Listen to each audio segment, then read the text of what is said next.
Please do not let Hamas brainwash you into thinking it has achieved anything on our behalf. Palestinian brothers and sisters, and to anyone who supports the Palestinian people, I implore you, please do not let Hamas brainwash you into thinking it has achieved anything on our behalf.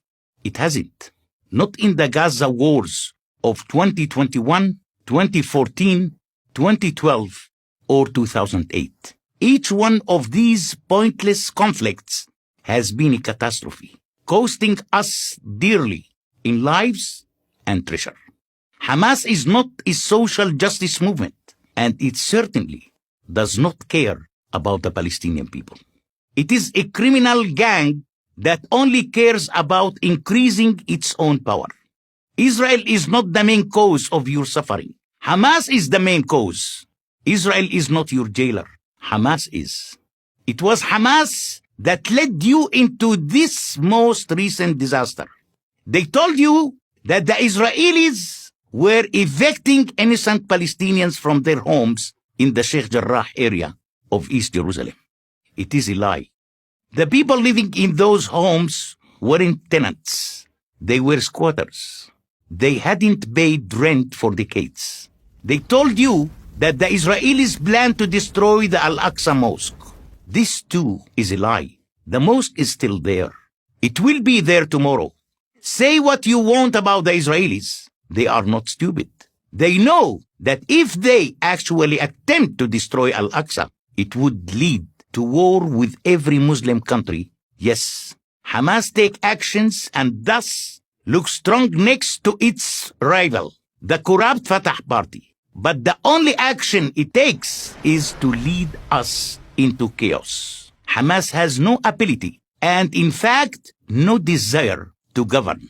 The water isn't safe to drink. The power goes out for hours at a time.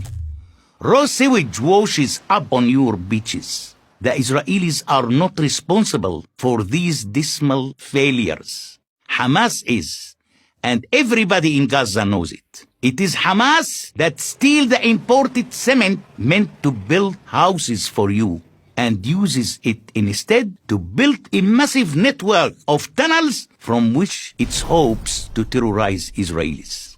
It is Hamas that makes sure humanitarian aid meant for you is diverted to its favored elites, who then sell it for a profit on the black market. And it is Hamas that uses you as a human shield, stationing rocket launchers and missile arsenals in your apartments, office buildings, schools, and even hospitals. Israel uses rockets to defend its people.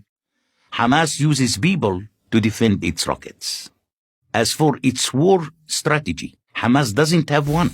It fires missiles at the most highly populated regions of Israel, with no specific target. Yet, I know from my sources in Gaza that as much as 25% of all rockets launched by Hamas in May 2021 crashed within Gaza. 50 Gaza civilians were killed by these rockets. Their deaths falsely blamed on Israel. Are you aware of the fact that some of the Hamas missiles that Israeli defense forces failed to intercept ended up exploding in places like Jaffa, Abu Ghosh, and Lud, where Arab Israelis live? Palestinians living in Israel are as likely to be killed as Israelis themselves. Hamas couldn't care less. And what was gained? Palestinians living in these 4 buildings in Sheikh Jarrah will still eventually be evicted. A fact that has been known to those families since they sold away the title to those buildings. Think about the even greater number of Palestinians who are now homeless in Gaza because Hamas choose to hide weapons in residential buildings. And when naive American and European NGOs offer millions to rebuild Gaza, who do you think will get that money? It won't be you. The people who really deserve it and need it. It will be the leaders of the Hamas gang and their friends who will add new rooms to their fancy villas, rather than rebuild homes, purchase coronavirus vaccines, or provide social services for their people. And the peace you so deserve, the peace which could have been possible when Israel withdrew entirely from the Gaza Strip in 2005, will be even further out of reach. Hamas robbed you of that chance when it set up its military gang then. It's robbing you of the same chance now. No matter how many Jews it managed to kill, Hamas will never be satisfied. It will never stop lying, but you can stop believing its lies. I am Bassem Eid for Prager University.